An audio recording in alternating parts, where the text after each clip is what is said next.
was already in existence in eternity before the universe began. It then goes on to say, verse 3, all things came into existence through him. And apart from his power, his sovereignty, his will, his plan, nothing came into being that has come into being. We see because Jesus Christ created all things, hello, he cannot be reduced to a created thing, no matter how exalted.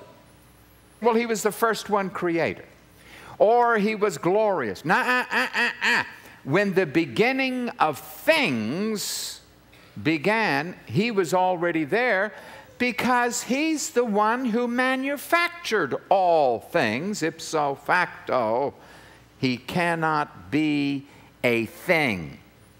Thus, John does not begin with the story of the shepherds. He doesn't begin with the angel choirs.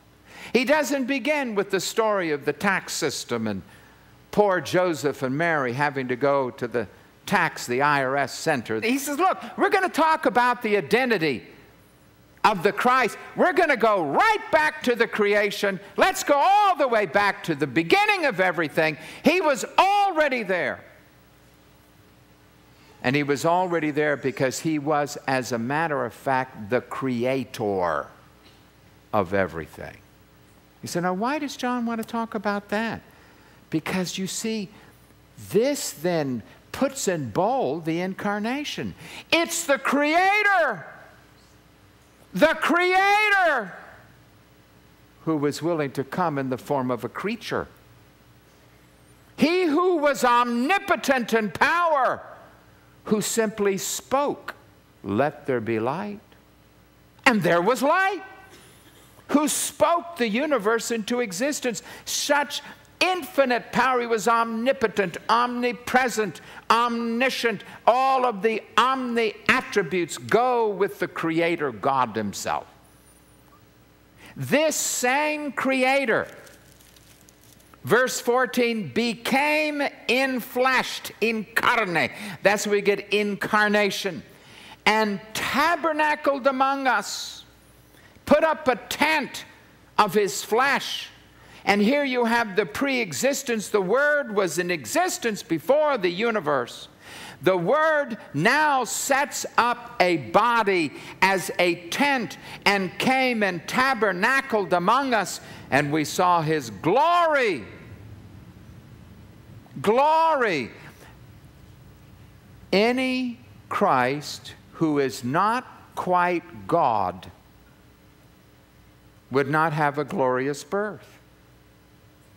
Now, I realize those of you who are parents, your kids are very precious to you. And you may think, boy, the birth of my kids was really glorious. You know, nowadays I had this one couple, he tried to push me into the living room. I have a videotape I took in the delivery room. And you see Peter coming, and I said, whoa, too much information. I front all that. Save that for you in private. Well, he thought it was glorious to see the birth and that baby and the crowning and everything. Get with the program. You were born too. Everyone here was birthed. You had a little cord, looked like a telephone cord. You never knew that until you actually are there and you see that the little cord looks like, you know, the expandable telephone cord. I didn't know. When you're not married, you don't know. Then you find out. The doctor lets you snip it and all that stuff. It's great. A birth is a birth. The birth of Jesus, if it is not the incarnation of eternal deity, is not glorious. It is glorious because the Creator God infleshed, he incarnated. In his humility, he took upon himself the form of a human person, a man, and dwelt among us. The Creator in our midst. Whoa! This should blow your mind. Get up into the mountains. A clear night and look at the stars. The one who created all of them. Then go get your National Geographic and look at what the Hubble telescope is showing us. The brilliant colors, the galaxies, the mind-boggling. The one who created all of that came to this planet for the sake of you and me, that we might be redeemed from the divine justice and the wrath of Almighty God. The Creator became flesh. The Creator dwelt among us, and we saw His glory. That's why the cradle is important, because the cradle is where the evidence of the incarnation. That's why 2 years later, after they were in a house, the wise men showed up. Now, I know the mythology. They have the wise men, and they have a fourth one, and they have this, they have that, and they're with the shepherds. Well, that's for the Catholics. They never read the Bible anyway. They just sort of jumbled it all together. No, the text says 2 years later, after they were in a house. There was a house. Now look, you were in town. The water broke. Even Motel 6 was booked. Someone said, well, I got a stables. You can go in there, at least it's warm. Now, you're going to stay there? Or are you going to get a place as soon as you can for your wife and your kid? Hello, if you're a man, you would. So they said they were in the house. The wise men came to the house. So Herod decided to kill every boy 2 years and younger. Why? Just to play it safe, because it was around 2 years, you see. Kill them off. Get them, make sure we get them good. Get them before 2, before it's too late. The cradle is the incarnation of the Creator when He took upon Himself the form of a frail human being. Truly human. He cried at the death of His good friend Lazarus. He was surprised. He got angry. He had to learn His alphabet. He grew in wisdom and stature, both with men and God. He had to go to the Hebrew school. He had to learn to sing Aleph, Beit, the Gimel, Dalet, Chet, Che. He had to do all of this perfectly. Straight A's, of course. Had to take the garbage out. He had to do the whole thing.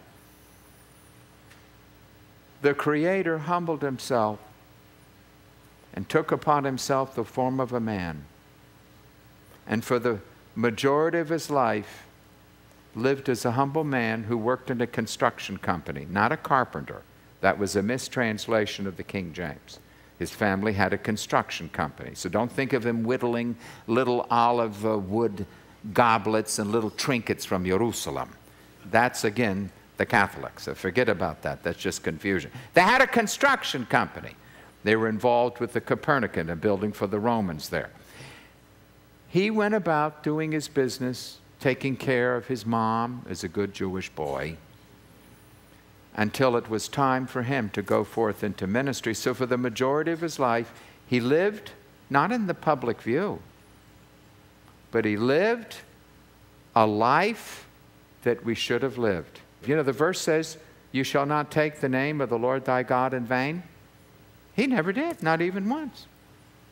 I'm sorry to say I did. Anybody else here in your lifetime ever take God's name in vain? Yeah. Says you shall not lie. He never did. How many liars do we have here today? Thou shalt not commit adultery. Then Jesus said, yeah, in the mind as well. How many of you guilty in the mind, the flesh? No, somewhere you're guilty in there. Don't steal. Oh, I remember we were so poor, I used to steal food out of the grocery store. Got caught with the package of barbecue ribs in my jacket. That's right. They caught me and said, what do you got in there? Ribs? I said, I was hungry. Well, that still don't give you an excuse to steal. But how many of you stole? Be honest, you stole. I don't care if it's a quarter off your mother's dresser. That's stealing. He never did. You're going to hell. You're a bunch of idol-worshiping, lying thieves. You're adulterers, quacks. He never was. He lived the life you should have lived.